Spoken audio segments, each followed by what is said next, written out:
Hola, and welcome in again to another edition of Musings from the Mountains, the video podcast presented by WVSports.com. We're zooming it up again. Me and my sidekick over there. I'm Keenan Cummings, if you've never watched the show before, managing editor for the site. And I'm Patrick Kotnik, staff writer for the site. We couldn't do it without him. That's true. Don't forget that. Thank you. We got a few things to talk about. I had a one-on-one Zoom teleconference with Neal Brown earlier this week. Ask him a few interesting things. Just a few highlights. We're releasing a series of articles on the site. Some of those are already up. Some of those will be going up over the next couple days, weeks. So enjoy it. There are no sports, but the information has not stopped. I'm proud to say that at WVSports.com. But a few things that I thought were interesting for my conversation with Neal. When it comes to graduate transfers, anybody that follows recruiting at West Virginia knows that this coaching staff, Neal Brown especially, wants to get guys on campus, wants to get to know them. You know, they won't necessarily take a high school guy unless he's been on campus. This situation with graduate transfers presents some interesting challenges.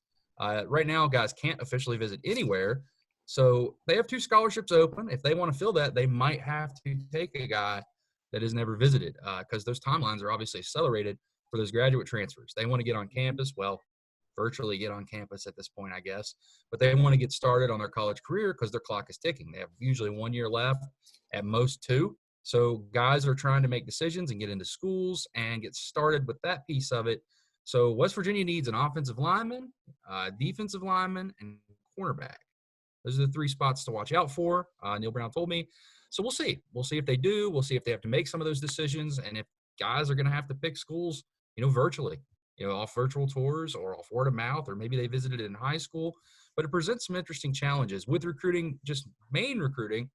Neal Brown thinks right now that they're kind of on pace for where they would have been regardless with 7 commitments. He doesn't think that, things have really been accelerated by this. They actually might have less commitments than they would have had because they weren't able to do a spring official visit weekend, which was news to me. But West Virginia was planning to bring in a group of guys, around 5 to 7 guys if possible, for a spring official visit weekend. They were going to do 2 summer official visit weekends. So interesting stuff. I think that, a lot of the things, too, we talked about, him adjusting, and what this has done, some of the things that he's taken from this that he'll be able to use moving forward. I thought it was interesting. He's become a big FaceTime guy. Zoom, FaceTime. He wants to see people, see their surroundings, see how they're doing. And that's something he really kind of wants. That's what me and Patrick are doing right now. I'm able to see that. Well, too, he's been doing his daily Instagram posts, too.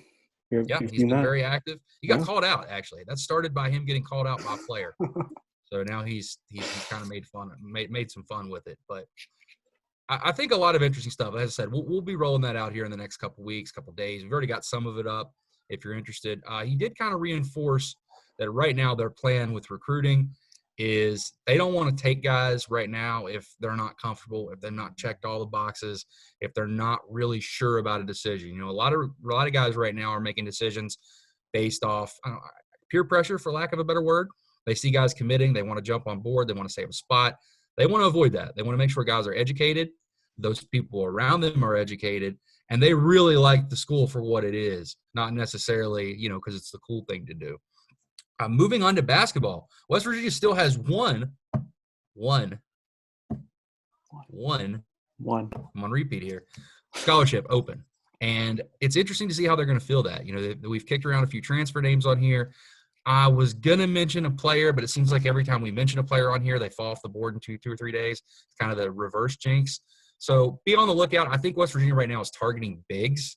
They would like to have a big man in this class. You can kind of guess why that would be. Maybe they want to develop a guy over the next year. And I don't want to say there's concerns about Oscar because I don't think that's fair. Bob Huggins has been confident in that. But you are protecting yourself just in case. Also on the basketball side, we got some schedule news, Pat. Yeah, we did. We do. According to CBS Sports' John Rothstein, WVU will face Georgetown on the road in the Big East Big 12 battle next year, bringing up an old rival from the Big East days. Last matchup between the 2 teams came in the first round of the 2014 NIT with the Mountaineers losing to Georgetown 77-65. It was a great game this past year with West Virginia playing St. John's there at the Garden. So another rekindling of a Big East rivalry there. So, Yeah, a lot of great memories with that series with West Virginia. That's one that a lot of West Virginia fans. I don't understand why West Virginia's on the road for the second year in a row, but there is some positives. yeah, A lot of I was surprised by that too. a lot of fans in that area are going to be able to see them play. I expect a lot of West Virginia fans are going to make the trip over to DC. Hopefully, they don't play it in the Rec Room gym, but we'll see what happens. A lot of great memories though. West Virginia won the Big East championship off the backs of Georgetown, beating them 60-58. You have the goaltending that was never called by Patrick Ewing Jr. A lot of memories. You can go back to Allen Iverson days. A lot of stuff there for West Virginia fans. But that'll be an exciting one. When you think of the old Big East rivals, I would say Georgetown's probably right at the top, if not the top, for most of those teams not named Pitt. So I think it's good for West Virginia. It's good for basketball. And plus, it gets West Virginia another quality team on that schedule that they need to, because the Big 12 only plays 18 games. Well, 18 between the two teams. So a lot of conferences are playing 20. So that gets them one, and then their SEC matchup, which is yet to be announced. That's what we're waiting on now. That'll give them 20 quality games, and then you fill out the rest of your schedule. But a lot of recruiting stuff still happening. We've got a lot of stuff over there on the site about what's developing. West Virginia's starting to fill up the class. They have 7 commitments.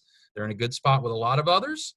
But we should have news here in the coming days. We'll try to get together again as stuff breaks. But thanks for tuning in again. This has been another edition of Musings for the Mountains.